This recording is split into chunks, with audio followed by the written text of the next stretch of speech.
Bonjour à toutes et à tous. Voilà, aujourd'hui une petite vidéo qui n'est pas tout à fait en rapport avec la chaîne, mais je vais refaire une vidéo un peu plus complète sur la fabrication de la PCB.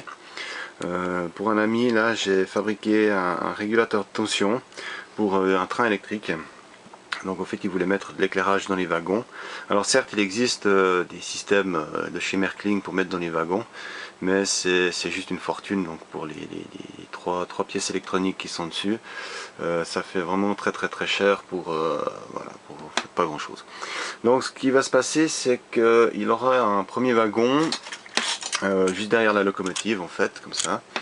Et sur la locomotive il va prendre en fait l'électricité, parce que sur les wagons il y a ici la possibilité de mettre un patin, mais à ainsi dire ça fait chaque fois dérailler le train. Donc en fait le système de LED qui est vendu par Merklin se fixe dans chaque wagon avec ce petit patin.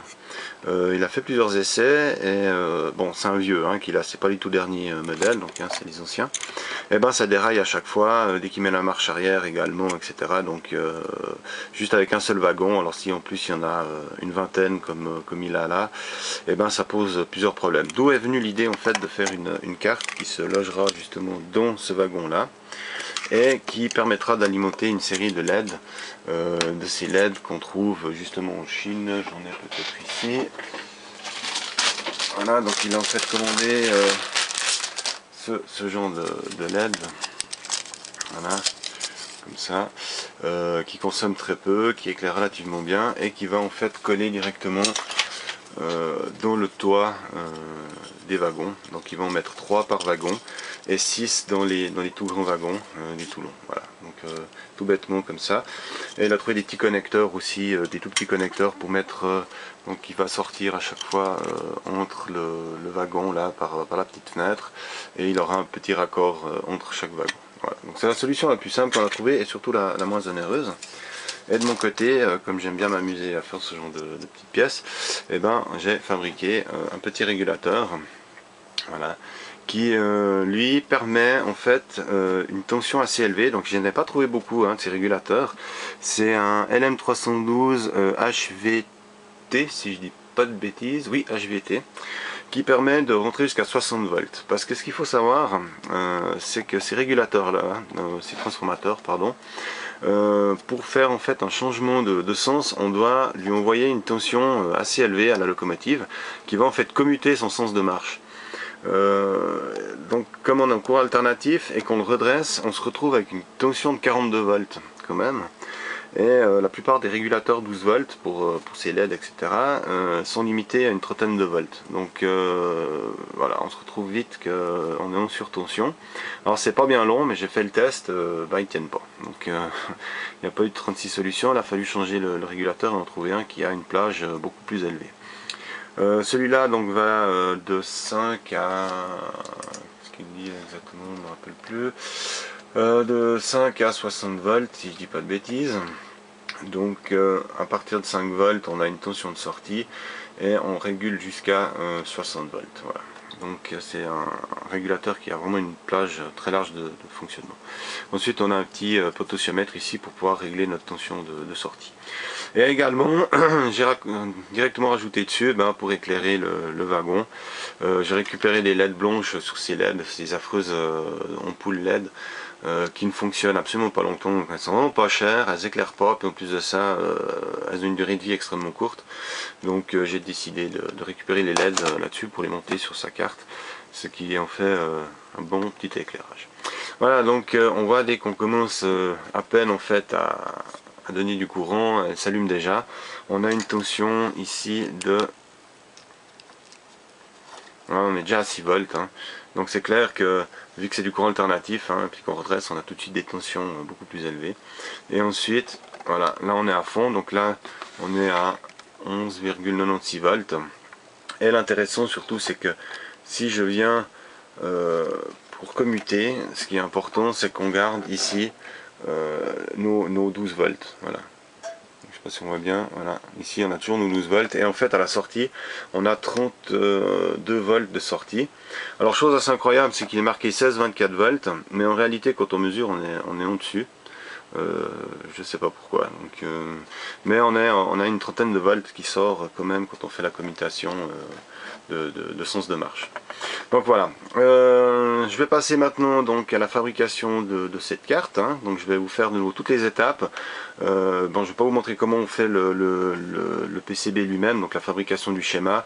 Après ça c'est spécifique à chaque logiciel. Moi j'utilise Target 3001. Il y a aussi, comment il s'appelle déjà, il est en libre, c'est un logiciel libre. Il est un tout petit peu quand même un peu moins complet. Bon, il y a Eagle, ES-Schema, KiCad, voilà, et puis il y a PCB Designer. Donc tout ça c'est des programmes qu'on trouve sous Linux qui sont en open source. Et on a le Target 3001 qui est limité à 250 connexions, donc 250 points de soudure. Donc ça va des fois suivant quel projet, ça va relativement vite, mais quand on fait des petites applications comme ça, il est vraiment bien complet. Il y a quasiment tous les composants, donc il est bien pratique. Voilà, donc je vais passer maintenant à la suite, vous montrer comment on fait l'installation, la gravure, enfin révéler la gravure, et ensuite faire les couches, donc les masques de protection, le blanc et le vert.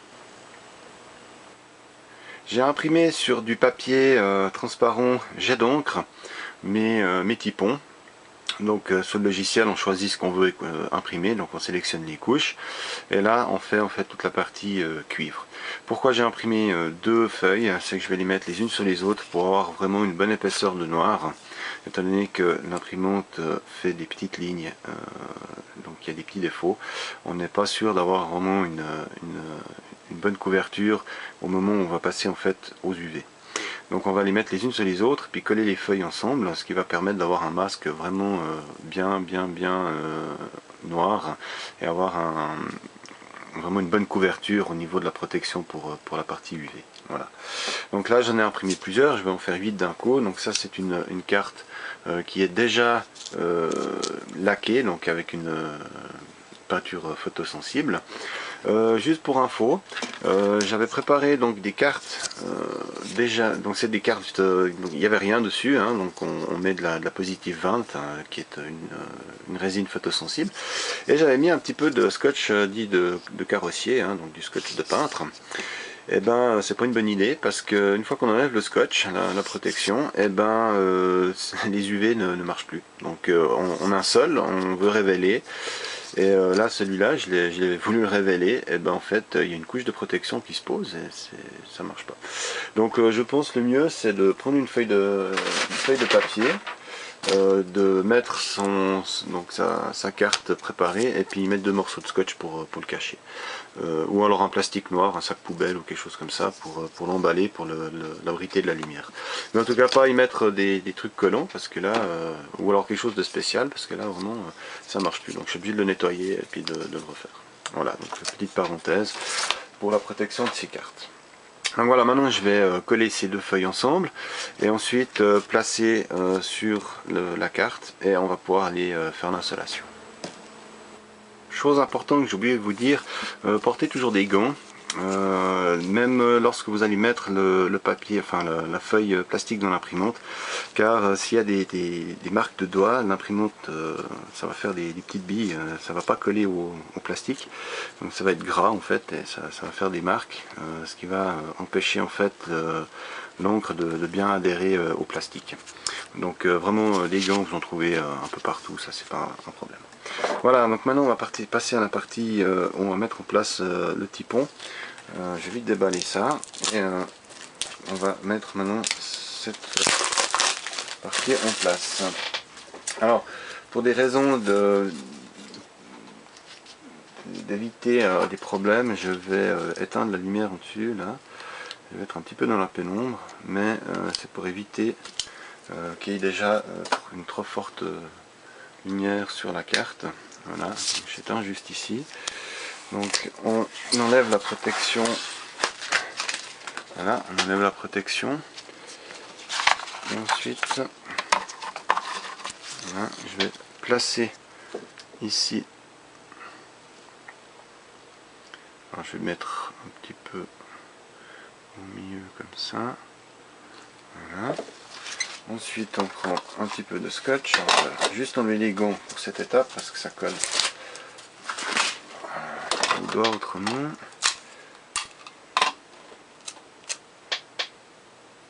Alors, tac. Et donc le typon il est réutilisable plusieurs fois, il n'y a pas de souci. Comme ça on est tout bon. Voilà.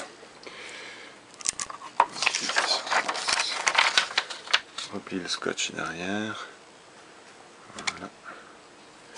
Donc ce qu'il faut faire attention, c'est qu'on doit inverser aussi le typon. C'est-à-dire que à l'écran on l'a à l'endroit et ici on doit l'inverser puisqu'on sera à l'envers. Donc il faut toujours mettre aussi l'impression côté carte, ce qui va permettre d'éviter lors du flou, d'avoir vraiment, le typon qui appuie directement sur la carte. Ça c'est assez important. Autrement on risque d'avoir des pistes qui sont floues. Voilà, donc maintenant on va passer à l'installation et on va pouvoir après révéler la carte et la passer à la gravure. Pour ceux qui suivent la chaîne, j'avais fait tout un tuto sur le montage de cette inseleuse UV à LED. Je vous mettrai le lien dans la description pour ceux que ça intéresse, qui feront ce genre de montage. Voilà, c'est parti pour 2 minutes 30 d'installation et on va voir ce que ça donne après. Voilà, l'installation est terminée. Alors je ne sais pas si on voit, mais il y a ici, on voit déjà où ça a été encelé et pas encelé. Alors j'enlève mon typon et on va mettre ça. Donc c'est de la soude caustique. Alors on met à peu près, je me rappelle plus les dosages, mais je crois que c'est 7 ou 8 grammes par litre. Hier j'ai dû en refaire, il est un petit peu trop violent. Il est un peu dilué. Aujourd'hui à voir.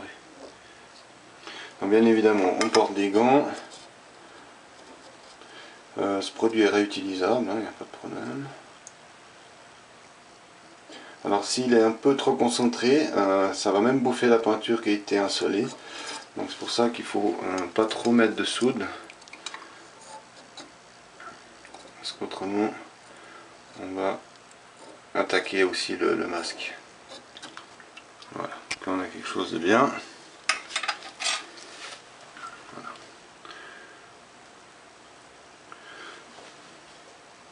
Ensuite on rince à l'eau pour tout de suite éviter que le produit continue à ronger la peinture. Et voilà. Voilà le résultat. Donc on a ici notre carte qui est prête pour le gravage. Maintenant on va passer à la gravure. Alors je remettrai en lien aussi dans la description la fabrication de cette graveuse. C'est un produit chimique, donc c'est de la chlorure de fer. On se met dans un local ventilé. Moi j'ai une ventilation ici, je suis dans un atelier, et un bac de protection, des gants bien évidemment. Si vous voulez, vous pouvez aussi mettre des lunettes, c'est conseillé également. Et si vraiment vous êtes sujet à des allergies ou comme ça, mettez peut-être aussi un masque, parce que comme c'est un liquide qui est chaud, qui est à 35 degrés, il y a des vapeurs qui s'en dégagent. Donc si vous êtes très sensible, je vous conseille également un petit masque. Voilà, donc maintenant je vais attacher donc au couvercle ici la carte. Donc j'y ai fait ici 2 trous. On met des attaches en plastique ou du nylon, enfin tout sauf du métal, parce que ce produit va donc ronger tout ce qui est métallique. Donc je vous conseille de mettre des attaches en plastique que l'on trouve partout.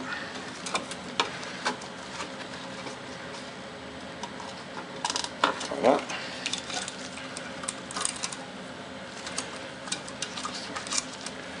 Comme ça. Alors, couper juste les petits bouts qui dépassent. Voilà, on met ça dans le bain. La carte est grande.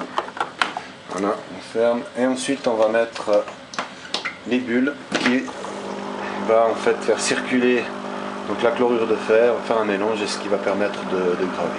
Voilà, là on est parti pour une quinzaine de minutes.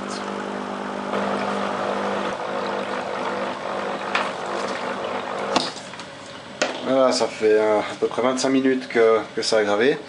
Alors, j'ai un ou deux petits défauts. J'ai peut-être un problème au niveau du développement. J'ai eu ici autour de la pastille, c'était un peu trop proche et c'était un peu flou, donc ça a laissé un contact. Et j'ai ici aussi sur, je ne sais pas si on voit bien, je vous montrerai après. Bon, c'est pas bien grave, on pourra avec un petit couteau gratter pour finir de couper la piste. Voilà, donc maintenant ça, je vais le sortir et je vais le passer à l'eau pour rincer le produit, pour arrêter la gravure. Alors maintenant, je vais enlever le reste de la résine qui reste, donc la photosensible.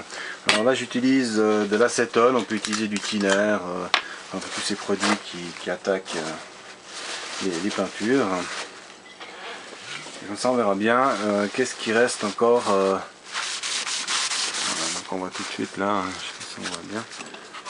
Voilà la différence. On va faire le point. Voilà, là on voit la différence. Hein. On nettoie. Voilà. Donc on nettoie bien cette peinture qui reste, hein, la résine. Et comme ça on verra tout de suite les défauts. Parce que malheureusement des défauts il y en a toujours. Alors, il y en a qui sont un peu plus problématiques que d'autres. On a bien nettoyé toute la carte, comme ça après on va pouvoir appliquer également le masque. Voilà.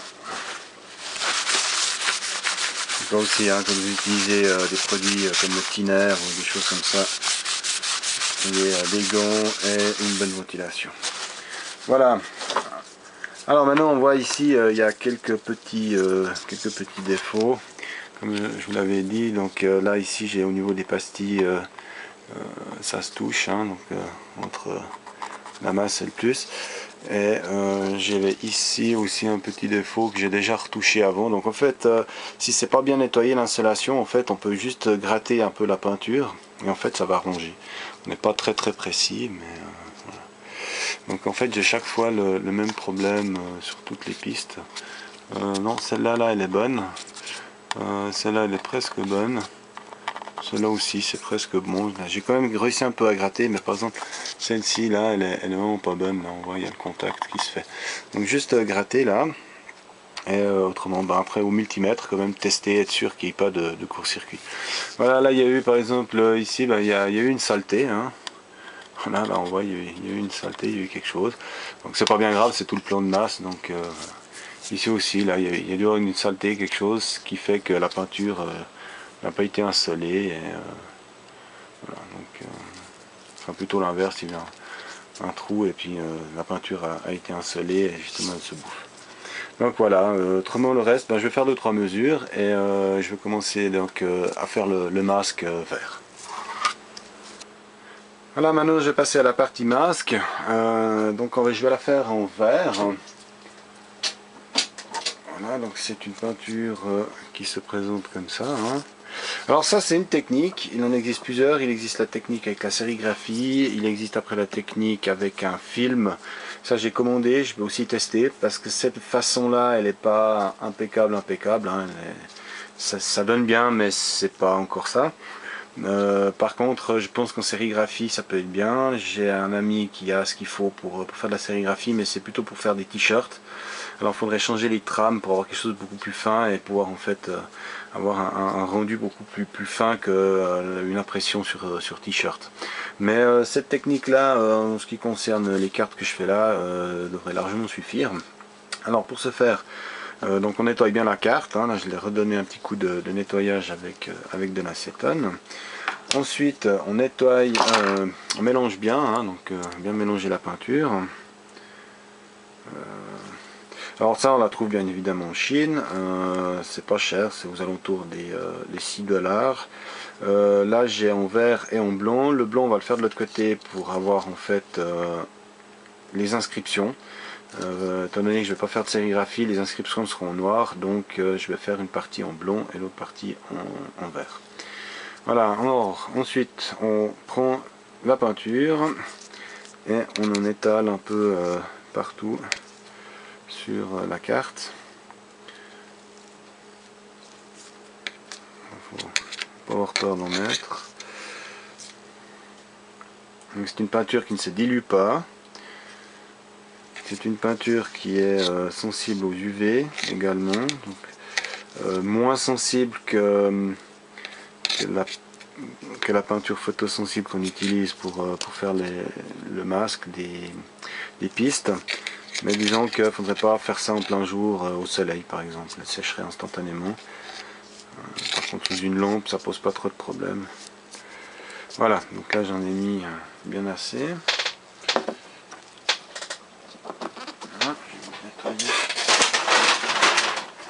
Bien évidemment tout ça c'est salissant, avec des gants c'est toujours mieux, voilà. Ensuite donc moi je mets une feuille de papier, vous pouvez mettre un carton, une mousse, un petit peu ce que vous voulez. Et ensuite on met un transparent. Alors les transparents, il y a un côté qui est granuleux et un côté qui est lisse, donc on met le côté lisse sur la carte, voilà. Comme ça. Ensuite, avec un peu de scotch, on vient maintenir le masque. Voilà.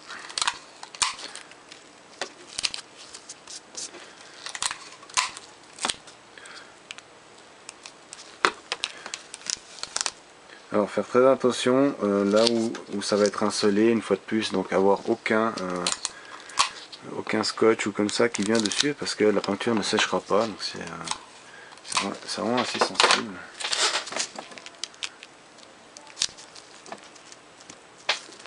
Voilà, donc une fois qu'on a mis la peinture, le masque, on prend les cartes bancaires et on va étaler la peinture sur toute la surface, comme ça. Alors essayez de le faire uniformément. Donc plus la carte est grande à voir, moi j'ai fait plein de fois sur des petites cartes, c'était vraiment assez emmerdant. Et à voir sur une carte un peu plus grande, c'est un peu plus facile.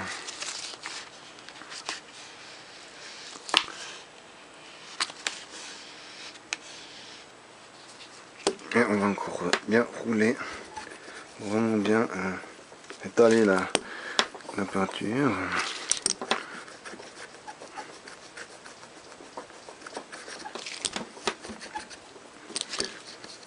L'important c'est bien réussir à chasser les bulles d'air. Donc dès qu'on a encore un peu de bulles d'air, on les chasse là, avec la carte. Alors moi j'en ai vu qui ont des presses à rouleau, hein. Donc c'est deux rouleaux qui pressent, ils passent ça dedans. C'est aussi une technique, il faut juste avoir la machine. Après les techniques, j'en ai vu un peu de... Le problème c'est s'il y a des bulles d'air, qu'on voit que le papier, le plastique est pas bien collé, et ben en fait la peinture dessous ne séchera pas en fait. Donc ça c'est assez problématique. C'est vrai que c'est un peu long, on est quand même pas précis, on voit hein, là c'est jamais la même épaisseur, hein, ça fait des taches, je vois qu'à l'écran d'ailleurs ça se voit encore mieux. C'est pour ça que la sérigraphie est le meilleur des moyens, mais ça fait beaucoup de préparatifs en fait, pour des fois juste quelques cartes, donc ce système là reste encore ce qu'il y a de plus simple. C'est beaucoup. Voilà, ça a l'air pas trop mal.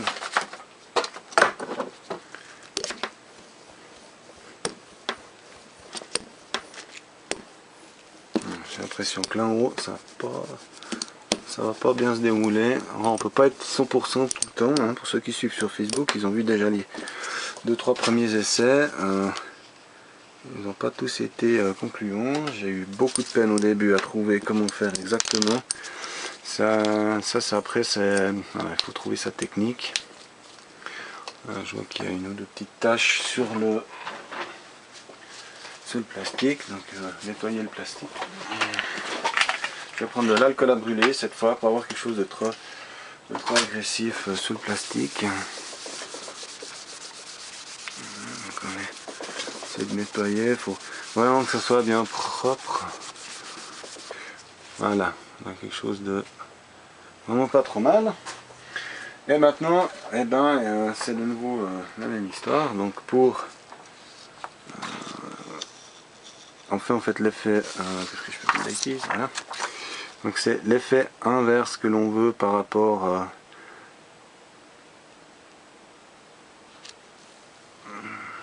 voilà, donc en fait là où ça va pas être insolé, et ben ça va, la peinture ne va pas sécher. Voilà, alors j'ai juste enlevé les gants parce que pour faire le scotch c'est quand même plus facile.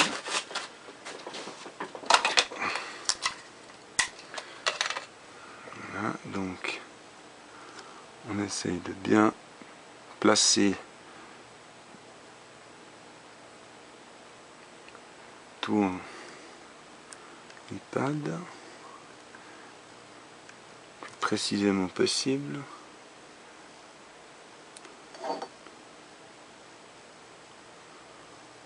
Voilà, contrôlez bien tout.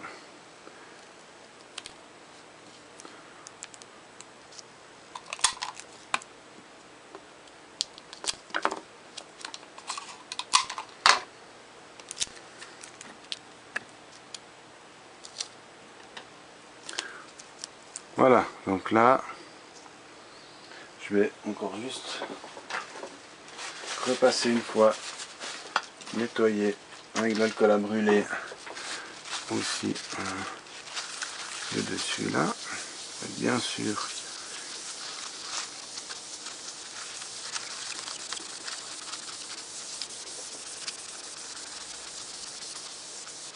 Voilà, donc maintenant là on est prêt à insoler pendant environ 3 minutes.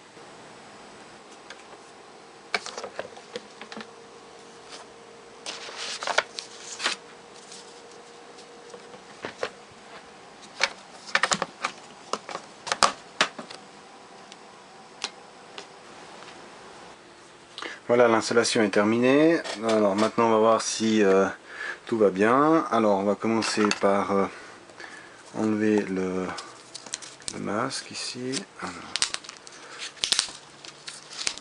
donc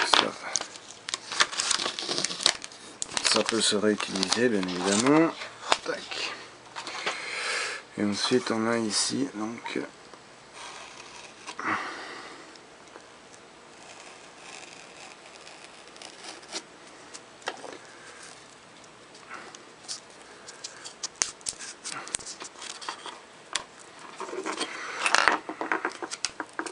malheureusement il y a des petits défauts. Aïe aïe aïe.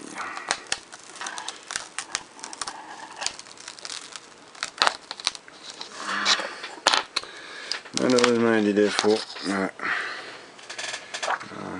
Partie qui est restée. Alors j'ai pas d'explication pourquoi. Pourtant voilà, j'ai bien fait le truc, mais j'ai pas d'explication pourquoi. Bon, on peut faire des retouches après. Je vais essayer quand même parce qu'il y a beaucoup plus là. Mais bon, voilà. Alors pourquoi, je sais pas. Pourquoi ça a pas séché là. Voilà.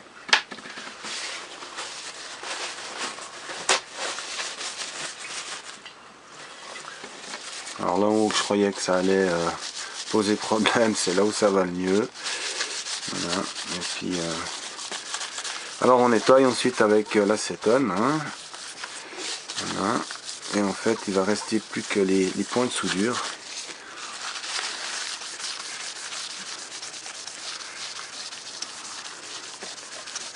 Voilà. Alors c'est vraiment un grand mystère. Pourquoi tout d'un coup à des endroits ça ne tient pas. C'est vraiment quelque chose que je comprends pas. J'ai eu plusieurs fois les soucis, jamais fait des essais, je peux vous dire, pour arriver à quelque chose de presque bien. Et encore, on n'y arrive pas. Donc, voilà.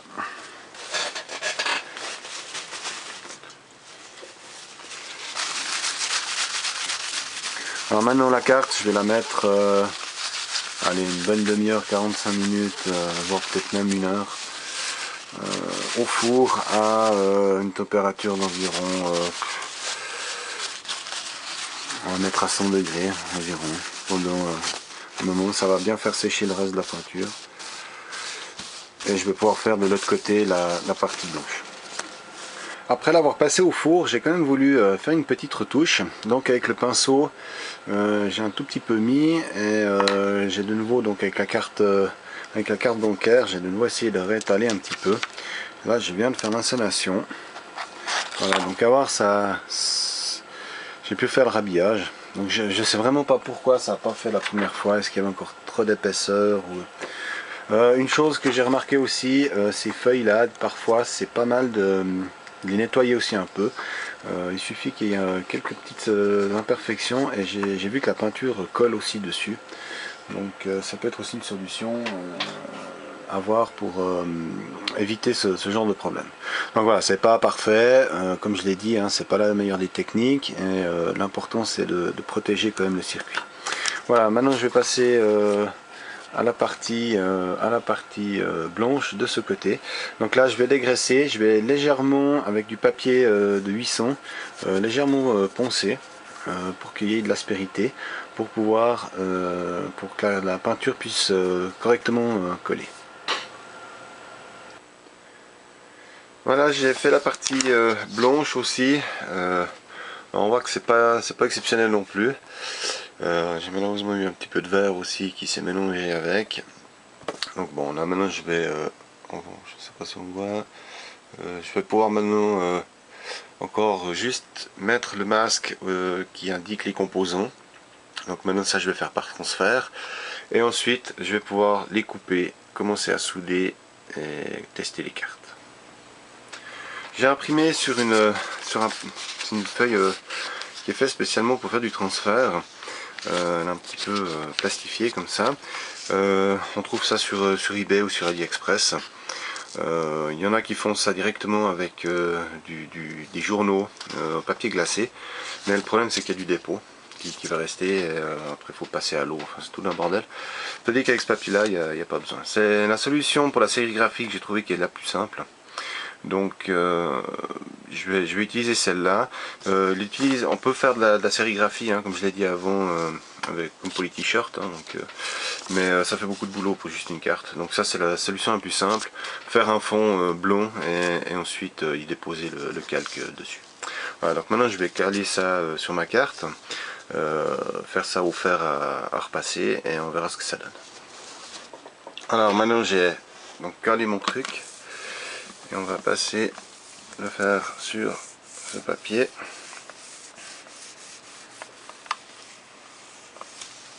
Alors l'avantage c'est que si on se trompe, un petit coup de thinner ou d'acétone et puis on peut nettoyer et refaire cette opération. Donc, si vous n'êtes pas tout à fait juste par rapport au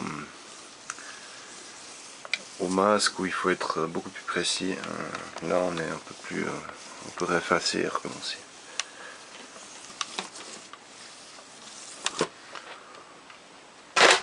Voilà, et ensuite on laisse gentiment refroidir jusqu'à ce que le papier se décolle presque tout seul et on verra si ça a bien pris.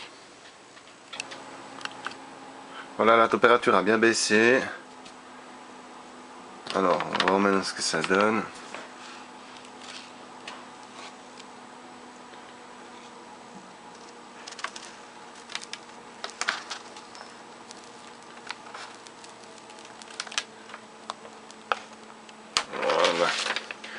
C'est pas trop mal. Donc si d'un coup vous voyez que ça n'a pas bien collé, vous repassez un petit coup de fer, hein, c'est qu'il n'y a pas eu assez de transfert qui a été fait à cet endroit.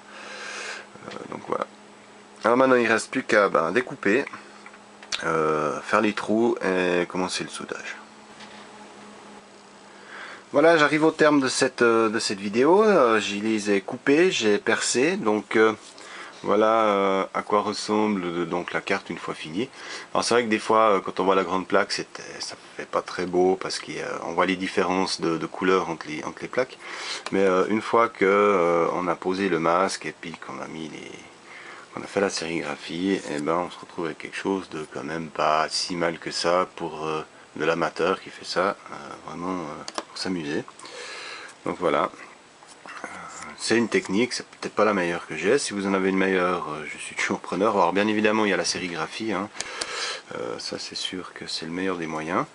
Mais disons dans le simple c'est comme ça. Juste une petite dernière chose, quand on perce, donc moi je perce de ce côté, quand je fais la sérigraphie je laisse toujours le trou en fait sur le pad, donc ça m'indique où percer. Sinon de l'autre côté c'est pas très lisse, alors j'utilise la Dremel avec une mèche un peu, c'est pour le verre, hein, c'est pour graver le verre, qui est un peu bombée, pointue, et en fait ça attaque très peu mais ça permet juste de bavurer en fait les trous. Donc ça c'est aussi une petite astuce, comme ça on a vraiment une surface qui est plane, qui est nickel des deux côtés.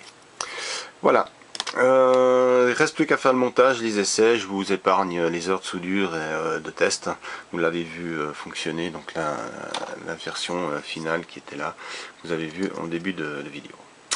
Voilà, j'espère que ça vous aura plu et à tout bientôt.